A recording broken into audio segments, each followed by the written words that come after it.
আসসালামু আলাইকুম। ইনফো টেলিভিশনে আপনাদের সকলকে স্বাগতম। খবর পড়ছি আমি প্রিয়া রানী।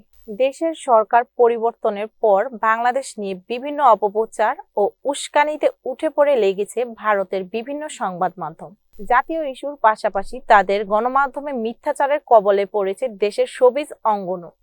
এই তো দিন কয়েক আগে অভিনেতা চঞ্চল চৌধুরীকে গৃহবন্দী করে রাখা হয়েছে বলে সংবাদ প্রকাশ করে কলকাতার গণমাধ্যম সংবাদ প্রতিদিন। তা শুনে হতবাক হয়ে যান চঞ্চল চৌধুরী। জানান বিষয়টি পুরোপুরি মিথ্যে। সেই পত্রিকার তার কোনো বক্তব্য না নিয়ে মনগড়া সংবাদ প্রকাশ করেছেন। এই ঘটনার সপ্তাহ খানেকের মাথায় আরও এক মিথ্যাচার উঠে এলো সংবাদ মাধ্যম আনন্দবাজার অনলাইনে। এবার সেই মিথ্যাচারের শিকার হয়েছেন দেশের জনপ্রিয় অভিনেতা জিয়াউল ফারুক অপূর্ব। সেখানকার এক প্রতিবেদনে বলা হয়েছে, ভারতের ভিসা থাকা সত্ত্বেও এক সিনেমার প্রিমিয়ারে অপূর্ব যেতে পারেননি। একটাই কারণে প্রায়শ নাকি হুমকি মিলছে সেখানকার বাংলাদেশের তারকাদের।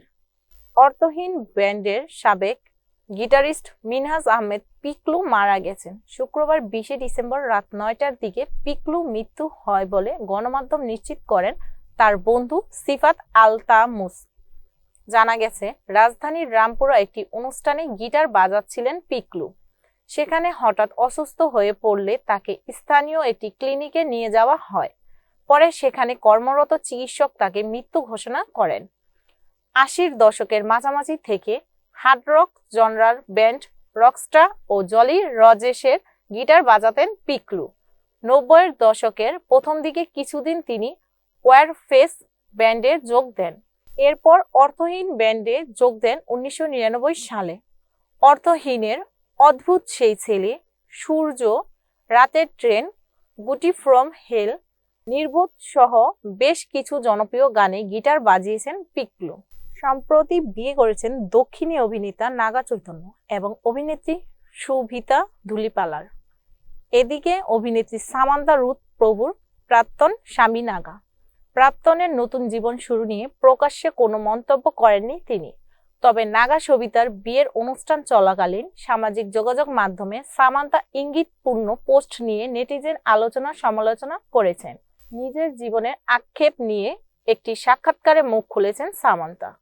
অভিনেত্রী জানিয়েছেন, মাঝে অভিনয় থেকে বিরতি নিয়েছিলেন তিনি।